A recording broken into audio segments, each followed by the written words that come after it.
নমস্কার প্রিয় দর্শক বন্ধুরা, আমি আপনাদের অ্যাডভাইজার ফ্রেন্ড অঙ্কন। আমি এসেছি আবার একটি নতুন ভিডিও নিয়ে। সর্বপ্রথম অ্যাস্ট্রো অ্যাডভাইজার চ্যানেলে আপনাদেরকে জানাই স্বাগতম। আজকে আমরা অবশ্যই আলোচনা করব বৃশ্চিক লগ্ন ও বৃশ্চিক রাশি সাপেক্ষে 12টি করে সূর্য অর্থাৎ রবির অবস্থান এবং তার ফলাফল সম্পর্কে। এবং আমরা প্রত্যেকেই জানি যে বৃশ্চিক লগ্ন সাপেক্ষে সূর্য কিন্তু খুবই গুরুত্বপূর্ণ একটি গ্রহ। তো সেই সাপেক্ষে যারা সূর্যের মহারত্ন যদি ধারণ করে আছেন 99.9% ক্ষেত্রে অবশ্যই কিন্তু এই লগ্ন সাপেক্ষে সূর্যের মহারত্নচুনি পজিটিভ ফলাফল বয়ে নিয়ে আসে। কিন্তু এরকম কিছু কিছু জায়গা আছে যেখানে সূর্যের অবস্থানের ওপর ভিত্তি করে সূর্যের মহারত্নচুনি ধারণ করার থেকে আপনাদের মন্ত্রপাঠ বা পুজো পাঠ করাটাই শ্রেয়। সেই বিষয়টা নিয়েও কিন্তু আমরা যথাযথভাবে আলোকপাত করব। তো ভিডিও শুরু করবার পূর্বে আপনাদের কাছে একটাই অনুরোধ, আপনাদের যাদের আমার ভিডিও ভালো লাগছে তারা অবশ্যই চ্যানেলটিকে সাবস্ক্রাইব করুন। একটা বিষয় অবশ্যই, আপনাদের একটা সাবস্ক্রিপশন কিন্তু আমাকে যথেষ্ট মোটিভেট করবে অ্যাস্ট্রোলজি সংক্রান্ত নিত্য নতুন ভিডিও আনার জন্য। এবং যারা আমার সাথে যোগাযোগ করতে চাইছেন তারা অবশ্যই স্ক্রিনে দেওয়া নাম্বারে হোয়াটসঅ্যাপ মেসেজের মাধ্যমে যোগাযোগ করতে পারেন। তো আসুন শুরু করা যাক।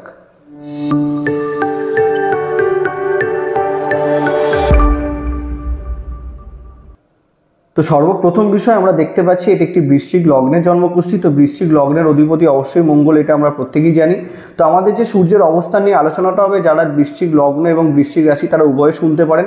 কিন্তু যখনই রত্ন ধারণের বিষয়টা আসবে তখন কিন্তু শুধুমাত্র যাদের বৃশ্চিক লগ্ন তাদের ক্ষেত্রেই প্রযোজ্য হবে, কিন্তু রাশি সাপেক্ষে রত্ন কখনোই ধারণ করা হয় না। যাদের বৃশ্চিক রাশি তারা কিন্তু আমার কথা শুনে রত্ন ধারণ করতে যাবেন না। যাদের বৃশ্চিক লগ্ন তাদের ক্ষেত্রেই কিন্তু বারংবার করে বলে রাখছি এটাই প্রযোজ্য। তো এখন বিষয়টা হচ্ছে, এটা বৃশ্চিক লগ্নে জন্মকুষ্ঠী, লগ্নের অধিপতি মঙ্গল এবং এই লগ্ন সাপেক্ষে দশম ঘর অর্থাৎ কর্মঘরের অধিপতি হচ্ছে সূর্য। এবং লগ্নপতির সাথে সূর্যের আমরা জানি নৈসর্গিক মিত্রতার সম্পর্ক। এবং যেহেতু লগ্ন সাপেক্ষে একটা কেন্দ্র ঘর এবং দশম অর্থাৎ বলতে পারেন যে কর্মের ঘর এখানে সূর্য পেয়েছে, তাহলে অবশ্যই সূর্যই লগ্ন সাপেক্ষে ভীষণ গুরুত্বপূর্ণ একটি গ্রহ হয়ে যাচ্ছে এবং সে কিন্তু এই লগ্ন সাপেক্ষে সর্বোচ্চ পজিটিভ ফলাফল দেওয়ার চেষ্টা করবে। তাহলে এখন সূর্যের আলোচনার পূর্বে একটা বিষয় আমরা দেখে নিই যে বৃশ্চিক লগ্ন বা বৃশ্চিক রাশির মানুষরা কীরকম হয়। একটা বিষয় আপনাদেরকে প্রথমেই বুঝতে হবে যে বৃশ্চিক রাশি কিন্তু একটি জলতত্ত্বের রাশি। তো যেই ঘরের অধিপতি হচ্ছে অগ্নিতত্ত্বের কারক গ্রহ মঙ্গল। তাহলে আপনারা খুব ভালো করে বুঝতে পারছেন এই সকল মানুষদের মেন্টালিটি কীরকম হতে পারে। এই সকল মানুষরা সবথেকে বেশি করে মেন্টাল দোটানায় ভোগে, এটা সবথেকে বড় সমস্যার জায়গা। এই সকল মানুষরা যে কোনো কাজকে কন্টিনিউ করতে গেলে অনেক বাধার সম্মুখীন তাদেরকে হতে হয় কোনো না কোনো দিক থেকে। তার কারণ কি, এদের যে অ্যাগ্রেশনটা থাকে এটা একদম কন্টিনিউ থাকে না। যে কোনো মানুষের ওপর যদি রেগেও যায় খুব তাড়াতাড়ি এটা ক্ষমা করে বসে। কোনো না কোনো দিক থেকে কেউ যদি এদের কাছে ক্ষমা চেয়ে নেয় তারা কিন্তু তাদেরকে যে কোনো পরিস্থিতি থেকে ক্ষমা করে দেওয়ার ক্ষমতা রাখে। সেটাও কিন্তু আজকে বর্তমান যুগে একটা সমস্যার কারণ হয়ে দাঁড়ায়। সেই কারণে এই সকল মানুষরা কিন্তু ভীষণভাবে ঠকেও যায়, এটা একটা প্রবলেমের জায়গা। তো সেই জায়গা থেকে এই লগ্ন সাপেক্ষে যখন সূর্যের আলোচনাটা আমরা শুরু করব, সূর্য যখনই লগ্নে অবস্থান করবে ফার্স্ট হাউসে, সূর্য কিন্তু অগ্নিতত্ত্বের কারক গ্রহ। তো এইখানে আমরা জলতত্ত্বের ঘরে সূর্য এসে অবস্থান করছে। তাহলে সূর্য এখানে কিছুটা আনকমফোর্টেবল, কিন্তু আমরা প্রত্যেকে জানি যে সূর্য লগ্নে ভীষণ পজিটিভ ফলাফল দেয়। এবং যেহেতু মিত্র গ্রহ সেখানে সূর্য কিন্তু ডিগ্রিগতভাবে যদি স্ট্রং থাকে এই সকল জাতক বা জাতিকারা কিন্তু খুব পজিটিভ সূর্যের ফলাফল পেতে পারবে। প্রথমত একটা বিষয় তো খুব ক্লিয়ার যে যেহেতু দশমপতি লগ্নে বসছে, এই সকল জাতক বা জাতিকারা কিন্তু কর্মপ্রধান মেন্টালিটির মানুষ হবে। এদের জীবনের সর্বোচ্চ সুখ কিন্তু কর্ম থেকে আসে এবং এরা খুব ডেডিকেশন দিয়ে কর্ম করতে পছন্দ করে। যেই কাজটাই দেওয়া হবে খুব ভালোবেসে সেই কাজটা করতে এদের কিন্তু ইচ্ছা থাকে। এবার সূর্য যদি পীড়িত থাকে সেক্ষেত্রে এই সকল বিষয়টার ওপর অবশ্যই তারতম্য আসবে। পীড়িত মিন্স কি, যদি এই সূর্যের ওপর কোনো রকমভাবে শনির দৃষ্টি পড়ে যায় বা রাহুর দৃষ্টি পড়ে যায় বা রাহু যুক্ত হয়ে যায় সেক্ষেত্রে কিন্তু সমস্যা চলে আসবে। এখন বিষয়টা হচ্ছে কি, সূর্য যদি একা লগ্নে অবস্থান করে বা ধরুন সাথে মঙ্গলও থাকলো বা বুধও থাকলো, সেক্ষেত্রে আমি বলবো কিন্তু এখানে যথেষ্ট পজিটিভ এই জন্মকুষ্ঠী অনুযায়ী কর্মর দিক থেকে সাপোর্ট সে পাবে। এবং সপ্তম দৃষ্টি সূর্যের একটি দৃষ্টি, তো সপ্তম দৃষ্টিতে যখন সপ্তম ঘরকে দেখবে তো সেই দিক থেকে অবশ্যই দাম্পত্য সুখ, বিবাহিত জীবনের ক্ষেত্রেও পজিটিভ এবং খুব পজিটিভ ফ্যামিলিতে বিয়ে হওয়ার যোগ কিন্তু সূর্যের দৃষ্টির মাধ্যমে চলে আসবে। এবং বিয়ের পরে কিন্তু কর্মোন্নতির জায়গাও কিন্তু সূর্য এখানে নিয়ে আসবে, বা বলতে পারেন যে তার যে পার্টনার হবে সেই পার্টনারের বিশেষের সাথে যুক্ত হয়েও সে কিন্তু জীবনে সাফল্য আনতে পারবে। অবশ্যই লগ্নে সূর্যের অবস্থান খুব ভালো, এইখানে আপনারা চোখ বুজে সূর্যের চুনি ধারণ করতে পারেন, তো সেদিক থেকে কোনো সমস্যা আসবে না। তার পরবর্তী ঘর যদি দ্বিতীয় স্থানে থাকে সূর্য, এটাও অবশ্যই অগ্নিতত্ত্বের ঘর এবং এটাও মিত্রক্ষেত্র। তো সেই দিক থেকে সূর্যের দ্বিতীয় স্থানে অবস্থান খুব ভালো হয়ে গেল। দশম কর্মের অধিপতি আমাদের ধনস্থানে বসে গেল। তো জাতক এইটুখানি তো কনফার্ম যে যদি বৃহস্পতির অবস্থান খুব ভালো থাকে জাতক কিন্তু জন্মজাত ধনী পরিবারে জন্মগ্রহণ করে। এবং যদি সেটা নাও হয় জাতক কিন্তু নিজের কর্মের দ্বারা নিজের লাইফে কিন্তু যথেষ্ট ধনসম্পত্তি বৃদ্ধি করে। এক কথা বলা যেতে পারে এই সকল মানুষরা কিন্তু সূর্য যদি পীড়িত না হয়, বৃহস্পতির অবস্থান খুব ভালো থাকে, এই সকল মানুষরা শুধু নিজের জন্য নয় পরবর্তী 2-3টে জেনারেশনের জন্য কিন্তু ধনসম্পত্তি ছেড়ে রেখে যায়, যেটা কিন্তু তারা ব্যবহার করতে পারে। তো অবশ্যই দ্বিতীয় স্থানে সূর্যের অবস্থান খুব ভালো। এখন বিষয় হচ্ছে সপ্তম দৃষ্টিতে যেহেতু অষ্টম স্থানে দেখছে, অষ্টম স্থানে দৃষ্টি পড়ছে, কিছু ক্ষেত্রে নেগেটিভ লাইফে বাধা বিপত্তির জায়গা আসে। বিশেষত কোন দিক থেকে আসে? সম্পত্তি ক্রয় বিক্রয়ের সময়তে কিছু ক্ষেত্রে প্রবলেম আসে, এরা কিন্তু ফেঁসে যেতে পারে। তার কারণ হচ্ছে কি, যেহেতু সপ্তম দৃষ্টি এখানে অষ্টম স্থানে পড়বে, সেই জায়গা থেকে কোনো না কোনো দিক থেকে বাধা এদের লাইফে আসবে, যেটা গুপ্ত বাধা, সেটা কিন্তু এরা এক কথায় সহজে বুঝতে পারবে না। বিশেষত এই বাধাটা কিন্তু তাদের ফ্যামিলির লোকজনের থেকে আসে। এবং দ্বিতীয় সূর্য যদি পীড়িত হয়ে যায়, সেক্ষেত্রে জাতক কিন্তু আর মধুরবাসী হয় না, তখন কিন্তু সেই সকল মানুষরা ডিরেক্ট কথা বলতে পছন্দ করে, সেখান থেকে কিন্তু তার ফ্যামিলির মধ্যেই তার শত্রু তৈরি হয়ে যায়, তাদের বলতে পারেন কোনো না কোনো দিক থেকে ক্রিটিসাইজ করার একটা মেন্টালিটি চলে আসে সূর্য দ্বিতীয় অবস্থানের মাধ্যমে। তো এইখানেও সূর্য যদি পীড়িত বা এটাখানে বলতে পারি ডিগ্রিগতভাবে দুর্বল থাকে, সেক্ষেত্রে আপনারা সূর্যের চুনি ধারণ করতে পারেন। তার পরবর্তী তৃতীয় স্থান, এটা শনির ঘর। তো শনির ঘরে সূর্যের অবস্থান যখনই আমরা দেখব, তখনই আমাদেরকে কিন্তু জ্যোতিষশাস্ত্রের সূত্র তাৎকালীন মিত্রতা দেখে নিতে হবে। তাৎকালীন মিত্রতার সূত্রটা কি? যখনই আমরা কোনো গ্রহকে নিয়ে কোনো লগ্ন সাপেক্ষে আলোচনা করব, সেই গ্রহটা যেই ঘরে বসে আছে সেই ঘরের অধিপতির সাথে তাৎকালিক মিত্রতা আছে কিনা সেটা আমাদেরকে দেখতে হবে। বিশেষত যদি সেই ঘরটার অধিপতি, যেহেতু সূর্যকে নিয়ে আলোচনা হচ্ছে, সূর্যের সাথে যদি শনির সম্পর্ক আমরা নেগেটিভ আমরা প্রত্যেকে জানি, তার সেক্ষেত্রে তাৎকালিক মিত্রতা দেখা খুবই বেশি গুরুত্বপূর্ণ। আমরা এই দুটো ঘরে দেখিনি, তার কারণ হচ্ছে এই দুটো ঘরের অধিপতি সূর্যের মিত্র গ্রহ। তো এখানে শনির ক্ষেত্রে পূর্ণরূপে দেখতে হবে, যদি শনি এখানে তাৎকালিক মিত্রতায় থাকে, তাহলে সূর্য যদি এই ঘরে বসে যায়, তখন সে সম ফলাফল দেবে। তো তাৎকালিক মিত্রতা সূত্রটা কি? যদি সূর্য এখানে অবস্থান করে, শনি যদি এখানে 2, 1, 12 স্থানে থাকে, তাহলে সে তাৎকালিক মিত্র, বা 4, 5, 6 স্থানে থাকে, তাহলেও তাৎকালিক মিত্র। এক কথায় বলা যেতে পারে, সূর্য যেই ঘরে বসবে তার পেছনে 3টে ঘর এবং সামনে 3টে ঘরে যদি শনি অবস্থান করে, তখন কিন্তু তাৎকালিক মিত্রতার সম্পর্ক হয়ে যাচ্ছে। সূর্য তখন এই ঘরে বসে কিন্তু অবশ্যই সম ফলাফল দেবে, সেক্ষেত্রে খুব পজিটিভ জায়গা হয়ে যাবে। তো এইখানে একটা বিষয় আমরা খুব পরিষ্কার করে বুঝতে পারছি, কর্মের অধিপতি পরিশ্রম পরাক্রমের ঘরে যখন অবস্থান করবে, এটা কিন্তু খুব ভালো ফলাফল। তো তৃতীয় স্থানে ন্যাচারালি সূর্য মঙ্গল এরা কিন্তু খুব ভালো ফলাফল দেয়। তো তৃতীয় স্থানে সূর্যের অবস্থান এখানে জাতক কিন্তু যথেষ্ট পরিশ্রমী এবং পরাক্রমী হবে। নিজের পরিশ্রম পরাক্রমের মাধ্যমে কিন্তু নিজের ভাগ্যকে উন্নতি করবে, কেন সপ্তম দৃষ্টি নবম স্থানে পড়ছে। কর্মের অধিপতি তৃতীয় বসে নবম ঘরকে দেখছে, মানে নিজের ভাগ্য সে কিন্তু নিজে ক্রিয়েট করবে। অবশ্যই এই পথ চলাতে তাদের ভাইয়ের সাথে বলতে পারেন, ভাই বা বোনেদের থেকে তারা কিন্তু জীবনে বারংবার সাপোর্ট পাবে, এটা কিন্তু তাদের জন্য খুব ভালো। তো তৃতীয় অবস্থান নিয়ে কোনো রকম চিন্তা করবেন না। হ্যাঁ, কিছু ক্ষেত্রে বাধা আসবে, যেহেতু সে পরিশ্রম তাকে করতে হবে, কিন্তু এটা খুব একটা প্রবলেমের নয়। এখানেও কিন্তু সূর্যের চুনি আপনারা ধারণ করতে পারেন। যদি সূর্য ডিগ্রিগতভাবে মারাত্মক দুর্বল থাকে, তখনই যাবেন, না হলে কিন্তু এই ঘরে আমি অতটা সাজেস্ট করি না। তার পরবর্তী যদি চতুর্থ স্থানে থাকে, এখানেও সেম শনির সাথে তাৎকালিক মিত্রতা আমাদেরকে দেখে নিতে হবে। শনি যদি 5, 6, 7 থাকে বা 3, 2, 1 থাকে, তাহলে এখানে সূর্যের সাথে শনির তাৎকালিক মিত্রতা হচ্ছে। তো দশমপতি চতুর্থ স্থানে অবস্থান, কর্মের অধিপতি বলতে পারেন সুখের ঘরে অবস্থান করছে, সেটা কিন্তু যথেষ্ট পজিটিভ। কেননা জাতক বা জাতিকারা যারা হয়, এই সকল মানুষরা কিন্তু অবশ্যই পৈতৃক ব্যবসা বা ফ্যামিলির ব্যবসার সাথে যুক্ত হয়ে জীবনে সাফল্য নিয়ে আসে। এবং এইটাও পরিষ্কার করে বোঝা যায় যে এরা কিন্তু মানে নিজের ব্যবসার ক্ষেত্রে বা নিজের কর্মের ক্ষেত্রে সেখানে কিন্তু মায়ের সাপোর্ট ভীষণভাবে পায়। এবং যেহেতু এখানে সপ্তম দৃষ্টিতে নিজের ঘরকে দেখছে, অবশ্যই কিন্তু সরকারি কর্মের যোগ এই জাতক বা জাতিকারা খুব সহজে পেতে পারে, তারা যদি অবশ্যই প্রচেষ্টা করে। বিশেষত এই বিষয়টা আমি বলে দিচ্ছি, যারা ধরুন প্রশাসনিক কর্মের সাথে যুক্ত হতে চাইছেন, তাদের জন্য কিন্তু এই যোগটা অবশ্যই খুব ভালো। এবং এইটাও আমি বলবো যে এই সকল মানুষরা নিজের কর্মের মাধ্যমে কিন্তু গাড়ি বাড়ি সব কিছু করার লাইফে কিন্তু সুযোগ পায় সূর্যের দশা মহাদশা আসলে। এইখানেও যদি সূর্য অবস্থান করে, সেক্ষেত্রে যদি পীড়িত থাকে, বা পীড়িত প্রথম আমি বলে দিয়েছি, যদি পীড়িত রাহুদৃষ্ট হয় বা শনিদৃষ্ট হয়, তাহলে সেক্ষেত্রে সেখানে সূর্য পীড়িত হয়ে যাচ্ছে। এবং ডিগ্রিগতভাবে যদি দুর্বল হয়, ধরুন 2, 3, 4, 5 ডিগ্রিতে থাকে বা 26, 27, 28 ডিগ্রিতে থাকে, সেক্ষেত্রে সূর্যের রত্ন আপনারা চুনি পড়তে পারেন, সেখান থেকে কিন্তু অবশ্যই পজিটিভ ফলাফল পাবেন।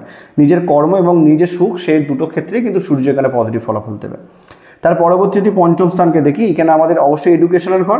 তো এখানে আমাদের তাৎকালিক মিত্রতা দেখার দরকার নেই, এখানে বৃহস্পতি অবশ্যই এই ঘরের অধিপতি। তো এখানে সূর্যের অবস্থান দশমপতি হয়ে এডুকেশনের ঘরে যখনই সূর্য অবস্থান করবে, এখানে কিন্তু এডুকেশনে যথেষ্ট সাফল্যের জায়গা নিয়ে আসবে। কিন্তু এটা একটি জলতত্ত্বের ঘর, তো এখানে সূর্য কিছুটা আনকমফোর্টেবল। যতটা সে আশা করবে তার এডুকেশন থেকে, ততটা গ্রোথ কিন্তু একটা সময়ের পর থেকে পাবে না। জাতক যথেষ্ট খুব পজিটিভ এডুকেশনের সাথে থাকবে, সেই কারণে তার উপর এক্সপেকটেশনটা কিন্তু অধিক পরিমাণে ফ্যামিলির বা তার নিজের বৃদ্ধি পেয়ে যায়। তো সেই জায়গা থেকে যতটা তার এক্সপেকটেশন থাকে, সেই অনুযায়ী ফলটা কিন্তু বড় বয়সে গিয়ে পায় না। এবার যদি বৃহস্পতি স্ট্রং থাকে, বৃহস্পতির সাথে বসে যায়, তাহলে অবশ্যই সেটা খুব ভালো। যদি বৃহস্পতি এবং সূর্য একই সাথে এই ঘরে বসে যায় তাহলে এটা ভীষণ পজিটিভ। এই সকল মানুষরা কিন্তু যারা জাজ হয়, যারা ধরুন লয়ার হয়, এই সকল কর্মের সাথে যুক্ত হয়ে ভীষণ সফল হয়। কেন? তাদের ভীষণ পজিটিভ বুদ্ধি থাকে, এইটা সবথেকে গুরুত্বপূর্ণ তাদের জায়গা থাকে। তারা কিন্তু এডুকেশনের মাধ্যমে অর্থ উপার্জন করে, বা বৃহস্পতি যখনই বসে গেল সাথে তখন তারা কিন্তু খুব পজিটিভলি টিচিং প্রফেশনেও সাফল্য পেয়ে যায়। তো এইখান থেকে সপ্তম দৃষ্টি যেহেতু একাদশ স্থানে পড়ছে, এইটুখানি পরিষ্কার করে বুঝতে পারেন সে কর্মের মাধ্যমে নিজের ইচ্ছা, নিজের শখ পূরণ সব কিছু করবে, সেখানে কিন্তু তার এডুকেশন তাকে সব থেকে বেশি করে সাপোর্ট দেবে। এখানে অবশ্যই সূর্য যদি দুর্বল অবস্থায় বা পীড়িত অবস্থায় থাকে তাহলে সেক্ষেত্রে আপনারা চুনি ধারণ করতে পারেন। তার পরবর্তী যদি ষষ্ঠ স্থান, এখানে আমরা জানি সূর্য হয়ে যায় মেষ রাশিতে উচ্চ, এবং এটাও কিন্তু মিত্রক্ষেত্র, কিন্তু ঘরটা নেগেটিভ ঘর। তো ষষ্ঠ স্থানে সূর্যের কিন্তু সূর্য এবং চন্দ্রের ষষ্ঠ, অষ্টম, দ্বাদশ স্থানের দোষটা পায় না তারা, কিন্তু তবুও এখানে সূর্য ষষ্ঠ স্থানে থেকে কিছুটা পজিটিভ কিছুটা নেগেটিভ ফলাফল দেবে। কেন? তার কারণ হচ্ছে দশমপতি ষষ্ঠে তো খুব ভালো ফলাফল দেয়, এটা আমরা প্রত্যেকে জানি। যেহেতু এটা আমাদের চাকরি বা কর্মের ঘর, তো দশম অবশ্যই এখানে যখন কানেকশন দেবে তো চাকরিজীবী যারা হয় তারা কিন্তু ভীষণ সাফল্য পায়। কিন্তু সমস্যাটা কি? জাতক বা জাতিকাদের ওভার কনফিডেন্সের জন্য প্রবলেম হয়। তো এই জিনিসটা কিন্তু তাদেরকে অবশ্যই কন্ট্রোলে আনতে হবে, না হলে কিন্তু জাতক বা জাতিকাকে ভুগতে হবে। তাদের মধ্যে কনফিডেন্স লেভেলটা এতটাই বৃদ্ধি পেয়ে যায়, নিজের জানাশোনা কাজকে নিজে বিগড়ে ফেলে। এটা হচ্ছে তাদের সবথেকে বড় সমস্যা। ধৈর্যহানি হয় একটা কিন্তু চান্সেস থাকে, সেই জায়গাটা প্রবলেম এনে দেয়। এবং এইখান থেকে যেহেতু রোগ ঋণ রিপুর ঘর ষষ্ঠ ঘর আমরা প্রত্যেকে জানি, তো এইখান থেকে যেহেতু সপ্তম দৃষ্টি দ্বাদশে পড়ে, তো জাতক নিজের বলতে পারেন বুদ্ধি থাকা সত্ত্বেও তাড়াহুড়ো করার জন্য অনেক টাকা জীবনে নষ্ট করে ফেলে। এই যে সকল আপনারা মানুষদেরকে দেখবেন যে সরকারি কর্ম পাওয়ার জন্য যেখানে সেখানে ডোনেশন দিয়ে দিচ্ছে বা এরকম করছে, দেখবেন তাদের মধ্যে ষষ্ঠে সূর্যের অবস্থানের একটা যোগ কিন্তু অবশ্যই দেখা যায়। ভুল খাতে ইনভেস্ট করে ফেলবার একটা সমস্যা। তো এই জায়গা থেকে আমি বলবো আপনারা ধৈর্য ধরুন, সূর্য প্রণাম করুন। সূর্যের রত্ন এইখানেও আপনারা পড়তে পারেন, যদি 10 ডিগ্রির মধ্যে সূর্য থাকে আপনারা অবশ্যই পড়তে পারেন। তাহলে সেক্ষেত্রে আমি বলবো সূর্যের রত্ন চূর্ণি ধারণ করুন এবং তার সাথে সূর্য প্রণামও করুন। এবং মঙ্গল যদি স্ট্রং থাকে তাহলে এখানে আপনারা পূর্ণ পজিটিভ ফলাফলটা পেয়ে যাবেন সূর্যের। তবে একটু ধৈর্য আপনাদেরকে ধরতে হবে, যেটা আসার সেটা কিন্তু অবশ্যই আসে। তার পরবর্তীতে সপ্তম স্থানে থাকে সূর্য, তো এইটা শত্রু ক্ষেত্রে এখানে আমাদেরকে তাৎকালিক মিত্রতা দেখতে হবে। শুক্রের সাথে তাৎকালিক মিত্রতা, শুক্র যদি পরবর্তী 3টে ঘরে থাকে অর্থাৎ 6, 5, 4 এবং যদি 8, 9, 10, তাহলে শুক্রের সাথে তাৎকালিক মিত্রতার সম্পর্ক হচ্ছে।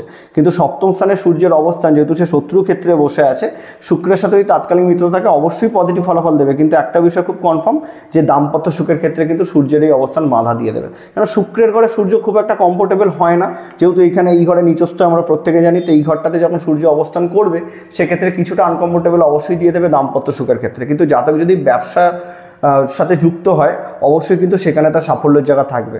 ধরুন লগ্নে মঙ্গল এবং সপ্তমে সূর্য, সেক্ষেত্রে এই সকল মানুষরা কিন্তু যারা সরকারি রোড কন্ট্রাক্টর বা যে কোনো কন্ট্রাকচুয়াল কর্ম করছে সেখানে কিন্তু ভীষণ সাফল্যের জায়গা থাকে। সরকারির সাথে যুক্ত হয়ে বিজনেস করা সেই জায়গাতে কিন্তু অবশ্যই সফলতার জায়গা থাকে। এবং এখান থেকে যেহেতু সপ্তম দৃষ্টি লগ্নে পড়ছে সেদিক থেকে পার্সোনালিটি ডেভেলপমেন্টের কাছেও খুব ভালো থাকে। কিন্তু সূর্যের এই দৃষ্টি লগ্নে জাতকে কিন্তু একটু একা থাকতে বড্ড বেশি করে বাধ্য করিয়ে দেয়, সেক্ষেত্রে দাম্পত্য সুখে প্রবলেম হয়। কিন্তু একটা বিষয় আপনাদেরকে বুঝতে হবে, যদি এইখানে ধরুন বিয়ের পরে এটাও দেখা গেছে যে সে সকল জাতক বা জাতিকাদের কিন্তু বিজনেসে উন্নতি হয়েছে, কিন্তু দাম্পত্য সুখের ক্ষেত্রে কিছুটা দূরত্ব বা কিছুটা প্রবলেমের জায়গা কিন্তু সূর্য এখানে বয়ে নিয়ে আসে, এটা কিন্তু অবশ্যই প্রবলেম। তো সেই জায়গা থেকে আমি বলবো সূর্য যদি ডিগ্রিগতভাবে ঠিকঠাক থাকে আমি এখানে চুনি না ধারণ করতেই বলবো সপ্তমে, নাহলে কিন্তু দাম্পত্য সুখে প্রবলেম হবে। যদি এই সকল কিছু কিছু ঘর আছে যেই ঘরে ধরুন দীর্ঘ মেয়াদের জন্য চুনি ধারণ করার দরকার নেই, সাময়িক সময়ের জন্য যদি দেখা গেল যে আপনার ব্যবসার ক্ষেত্রে যতটা লাভ আপনারা পাচ্ছিলেন এখন পাচ্ছেন না, সেক্ষেত্রে কিন্তু অবশ্যই সাময়িক সময়ের জন্য আপনারা চুনি ধারণ করতে পারেন। যদি কন্টিনিউ করে থাকেন সেক্ষেত্রে কিন্তু আপনাদের দাম্পত্য সুখে বাধা চলে আসবে, এটা হচ্ছে সমস্যা। তার পরবর্তী যদি অষ্টম স্থানে থাকে সূর্য, তো এইটা খুব পরিষ্কার করে বুঝতে পারছি অষ্টম ঘর নেগেটিভ ঘর, এখানে বুধের সাথে তাৎকালিক মিত্রতা আমাদেরকে অবশ্যই দেখতে হবে। এবং দেখুন সূর্য এবং বুধ কিন্তু একে অপরের মিত্র, কিন্তু এই লগ্ন সাপেক্ষে বুধ কিন্তু একদমই পজিটিভ গ্রহণ হয়, বলতে পারেন মারক গ্রহ, যেহেতু অষ্টম এবং একাদশ ঘরের অধিপতি। তো সূর্য যখনই অষ্টমে অবস্থান করবে বুধের সাথে তাৎকালিক মিত্রতা আমাদের অবশ্যই দেখে নেওয়া দরকার। তো যদি তাৎকালিক মিত্রতায় বসে থাকে এই অষ্টম ঘরে সূর্যের অবস্থান নিয়ে আপনারা ভীষণ নেগেটিভ ভাববেন না।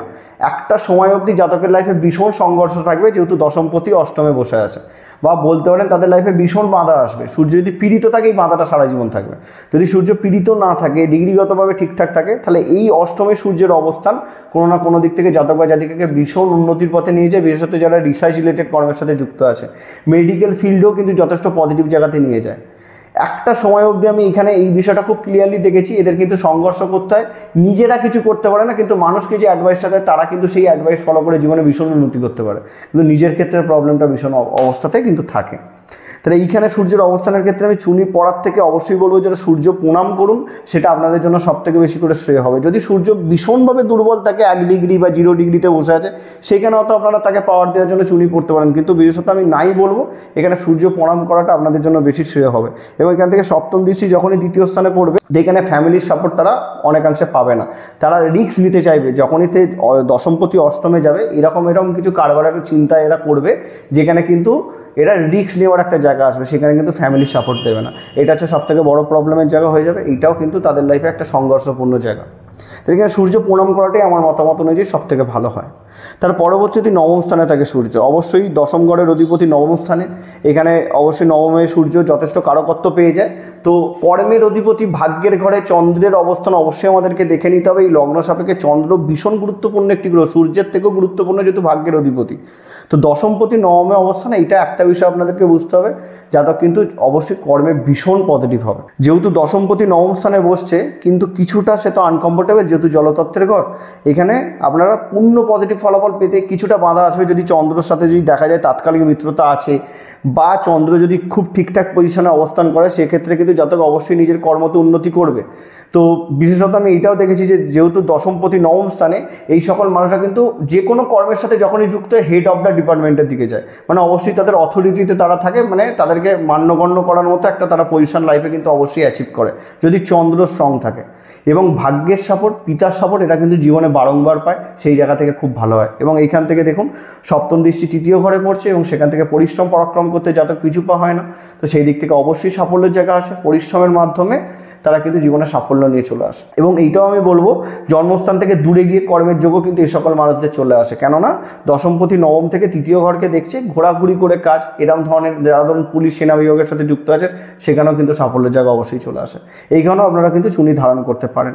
তার পরবর্তীতে দশম স্থানে থাকে সূর্য, নিজের ঘরে, কেন্দ্রের ঘরে বসে আছে সূর্য। অবশ্যই এটাও কেন্দ্র ত্রিকোণ রাজ্য হচ্ছিল নবম স্থানে, এখানে কিন্তু কেন্দ্রের অধিপতি নিজের ঘরে সগৃহস্থ হয়ে বসে আছে। যদি 20 ডিগ্রি হয়ে বসে থাকে আর কিছু দেখতেই হবে না, যেহেতু সগৃহস্থ স্থানে বসে আছে, কোনো রকমভাবে যদি পীড়িত না হয়, তাহলে অবশ্যই জাতক বা জাতিকারা নিজের, এক কথায় আপনারা কিন্তু সরকারি চাকরির প্রচেষ্টা করতে পারেন, সেখানে কিন্তু সাফল্যের জায়গা 100% আসবে। বা যদি ধরুন সরকারি চাকরি নাও হয়, এরকম কিছু কর্ম তো আপনি অবশ্যই করবেন, যে কর্মের মাধ্যমে কিন্তু আপনারা জীবনে মান সম্মান সব কিছুই অর্জন করবে, সমাজে একটা আলাদা করে পরিচিতি আপনারা কিন্তু নিজের জন্য অবশ্যই খুঁজে নিয়ে আসবেন। দেখুন সরকারি চাকরি যে হবে সেটা কিন্তু সম্পূর্ণরূপে বলা যায় না, কিন্তু এরকম কিছু কর্মের সাথে আপনারা অবশ্যই যুক্ত হবেন, যেই কর্মের দ্বারা কিন্তু আপনারা জীবনে মান সম্মান প্রতিষ্ঠা সব কিছু পাবেন। এবং এখান থেকে যেহেতু সপ্তম দৃষ্টি চতুর্থ স্থানে পড়ছে, গাড়ি বাড়ি গৃহযোগ যথেষ্ট লাক্সারিয়াস সেই লাইফ লিড করবারও কিন্তু জায়গা থাকবে। কিন্তু আমি বলবো দশমে যখনই দশমপতি বসে থাকবে, এইসব থাকা সত্ত্বেও যাতে কিন্তু এইসবের থেকে বেশি করে নিজের কর্মকে নিয়ে পড়ে থাকার বা কর্মকে ডেভেলপ করবার চিন্তাভাবনাটাই বেশি করে নিয়ে যাবে। এটা অবশ্যই খুব ভালো একটা অবস্থান। তো এইখানে চুনি আপনারা পড়তে পারেন যদি সূর্য ডিগ্রিগতভাবে দুর্বল বা পীড়িত থাকে। তার পরবর্তীতে একাদশ স্থানে থাকে সূর্য, এইখানে বুধের ঘর, এবং একাদশ স্থানে দশমপতির অবস্থান অবশ্যই খুব ভালো হয়ে যাচ্ছে। একাদশে সূর্য যখনই অবস্থান করবে কর্মপতির লাভের ঘরে অবস্থানের জন্য, এটা তো আপনারা খুব পরিষ্কার করে বুঝতে পারছেন যে জাতক কিন্তু নিজের কর্মের মাধ্যমে নিজের সর্বোচ্চ ইচ্ছা পূরণ করবার একটা চেষ্টা অবশ্যই করবে। এবং সেখান থেকে তারা কিন্তু বেসিক্যালি আমি এটা দেখেছি দশমপতির একাদশে অবস্থান, এটা কিন্তু খুব কম বয়স থেকে কর্মের সাথে যুক্ত হয়ে যায়। এবং এদের কিন্তু বলতে পারেন ডিগ্রিগত জ্ঞানের থেকে প্র্যাকটিক্যাল জ্ঞানটা বেশি হয়, কারণ এইখান থেকে দেখুন সপ্তম দৃষ্টি পড়ে যাচ্ছে পঞ্চম স্থানে। এরা অবশ্যই কিন্তু যথেষ্ট এডুকেটেড হবে, কিন্তু ডিগ্রি থাকবে না এদের। যতটা ধরুন প্র্যাকটিক্যালি জ্ঞান এরা অর্জন করবে, সেই জায়গা থেকে এদের ডিগ্রি থাকবে না, কিন্তু এদের মধ্যে একটা অবশ্যই পজিটিভ জায়গা থাকবে। তারা কিন্তু নিজের ইচ্ছা পূরণ সব পূরণের জন্য সর্বোচ্চ রূপে কর্ম করবে। ইউনিক চিন্তাভাবনা কিন্তু এদের মধ্যে আসতে পারে, যদি এইখানে বুধের সূর্যের সাথে বুধের অবস্থান হয়ে যায়। যদি এই সকল মানুষরা ধরুন যে কোনো টাইপ অফ ব্রোকারির কাজ করে, বা ধরে নিন যারা শেয়ার মার্কেট স্টক মার্কেটের সাথে যুক্ত আছে, ভীষণ ফিনান্স রিলেটেড কর্ম যদি করে, সেখানেও সাফল্য। ব্যাংকিং কর্মের সাথে যুক্ত হলে সেখানেও সাফল্য। অবশ্যই এই জন্মকুষ্ঠী সাপেক্ষে নবম দশম একাদশে যদি কোনো রকমভাবে বুধাদিত্য রাজ্য হয়ে যায়, দেখুন আপনারা তো ভাববেন যে যেহেতু বুধ মারক গ্রহ, সেহেতু বুধাদিত্য রাজ্য কী করে হচ্ছে, কিন্তু একটা বিষয় বুঝতে হবে যে যোগ অবশ্যই হচ্ছে, কতটা পজিটিভ কতটা নেগেটিভ সেটা মারক এবং কারকের উপর ডিপেন্ড করে। তো যোগ যখন হচ্ছে, তারা অবশ্যই ব্যাংকিংয়ের সাথে যুক্ত হলে সাফল্য অবশ্যই পাবে। এবং এইখানে যদি হয়, এটাও বলবো অ্যাকাউন্টস লাইনের সাথে যুক্ত হলেও খুব সাফল্য পেয়ে যায়। যারা ধরুন সিএ করছে, যাদের সিএ ফার্ম আছে, এই সকল কর্মের সাথে যুক্ত হলেও সাফল্য এরা ভীষণভাবে পায়। তো এইখানে আমি বলেছিলাম যাদের ল এর সাথে যুক্ত হচ্ছে, মানে যারা ধরুন উকিল বা ল রিলেটেড কর্ম করছে, সেইখানে যেরকম সাফল্য, তো এইখানেও সেখানে অ্যাকাউন্টস রিলেটেড কর্মের সাথে সাফল্যের জায়গা কিন্তু থাকছে। এইখানে যদি সূর্য অবস্থান করে, আপনারা চোখ বুঝে চুনি পড়তে পারেন। তার পরবর্তী যদি দ্বাদশ স্থানে থাকে সূর্য, তো এইখানে আমরা প্রত্যেকে জানি সূর্য হয় নিচস্থ, এটা একটা নেগেটিভ জায়গা, কিন্তু এইটাও একটা পজিটিভ যে দ্বাদশ স্থানে যখন কোনো গ্রহ নিচস্থ হয় তখন তার নিজভঙ্গ হয়ে যায়। ন্যাচারালি কী হয়, ষষ্ঠ অষ্টম দ্বাদশ স্থানে যদি কোনো গ্রহ নিচস্থ হয় তার নিজভঙ্গ রাজযোগ হয়। তো নিজভঙ্গ রাজযোগ হলেও জীবনে সংঘর্ষ তো অবশ্যই থাকবে। সবথেকে বেশি সংঘর্ষ কিসে থাকবে, তার কনফিডেন্স লেভেল ভীষণ ডাউনগ্রেডেড হবে এবং তারা যে কোনো কাজকেই কন্টিনিউ করতে পারবে না। তারা একটা চিন্তা ভাবনা করে শুরু করবে কিন্তু মাঝখানে সেই কাজ ছেড়ে দেবে। সে বিজনেস করুক, চাকরি করুক, বারংবার কিন্তু তার কর্ম পরিবর্তনের জায়গা থাকবে। তো জন্মস্থান থেকে দূরে গেলে সাফল্যের জায়গা বেশি করে থাকবে, যেহেতু দ্বাদশ স্থানে, কিন্তু দূরে গেলেও এরা প্রথম জীবনেও কিন্তু সেরকম স্টেবিলিটি পাবে না। এবং দেখবেন থানা পুলিশ কোর্ট কেস কাছে যেতে টাকা পয়সা অর্থ নষ্ট হয়ে যাচ্ছে, কেন সপ্তম দৃষ্টি ষষ্ঠ স্থানে পড়ছে। এটা একটা প্রবলেমের জায়গা। রোগ ঋণ রিপুর ঘরে যখনই সূর্য দৃষ্টি দেবে, যখনই কর্ম করতে হবে লাইফে বাধা চলে আসবে, কোনো না কোনো শারীরিক সমস্যা, নয় ঋণের বোঝা, কোনো না কোনো দিক থেকে প্রবলেম হবে, স্টেবিলিটি নিয়ে কর্ম করতে পারবে না। এইখানে সূর্যের অবস্থান এই লগ্ন সাপেক্ষে সব থেকে নেগেটিভ হয়ে যায়। তো এইটা অবশ্যই আপনারা দেখুন, যদি 10 ডিগ্রির মধ্যে থাকে এবং শুক্রের সাথে তাৎকালিক মিত্রতায় থাকে, শুক্রের সাথে তাৎকালিক মিত্রতা সেম জিনিস। এখানে যদি সূর্য অবস্থান করে, শুক্র যদি এইখানে থাকে, এইখানে থাকে, এইখানে থাকে, বা যদি এইখানে এইখানে এইখানে থাকে, তাহলে সেক্ষেত্রে তাৎকালিক মিত্রতা হচ্ছে। সেক্ষেত্রে সূর্য খুব একটা নেগেটিভ ফলাফল দেবে না। এবং বৃহস্পতির দৃষ্টি বা যদি ধরে নিন এখানে মঙ্গলের দৃষ্টিও কোনো অংশে পড়ে যায়, তাহলে এখানে সূর্য অবশ্যই পজিটিভ ফলাফল দিতে চাইবে, কিন্তু কিছু প্রবলেম অবশ্যই দেবে সূর্য। সব থেকে নেগেটিভ হয়ে যায় কিন্তু এখানে তাদের কনফিডেন্স লেভেলটা ভীষণভাবে কমে যায়। এটা প্রবলেম। এইখানে আমি কখনোই সাজেস্ট করি না সূর্যের চুনির জন্য। এখানে অবশ্যই চাইবো আপনারা সূর্য প্রণাম করুন, গায়ত্রী মন্ত্র পাঠ করুন, পিতা বা পিতৃতুল্য যে কেউ বাড়িতে আছে তাদেরকে রেগুলার প্রণাম করুন, তাদেরকে রেগুলার সম্মান করুন, সেখানে কিন্তু আপনার সূর্য স্ট্রং হবে। আশা করি আপনাদেরকে বোঝাতে পেরেছি সূর্যের অবস্থানকে নিয়ে আলোচনাটা, এবং কোন কোন ঘরে থাকলে সূর্যের রত্ন চুনি পড়তে পারবেন সেই বিষয়টাও আলোচনা করেছি। তো অবশ্যই আশা করি আপনাদের ভিডিওটি ভালো লেগেছে। তো আজকে এই ছিল আমাদের বৃশ্চিক লগ্ন বৃশ্চিক রাশি সাপেক্ষে 12টি করে সূর্যের অবস্থান নিয়ে আলোচনা। দেখা হচ্ছে পরবর্তী ভিডিওতে। নমস্কার।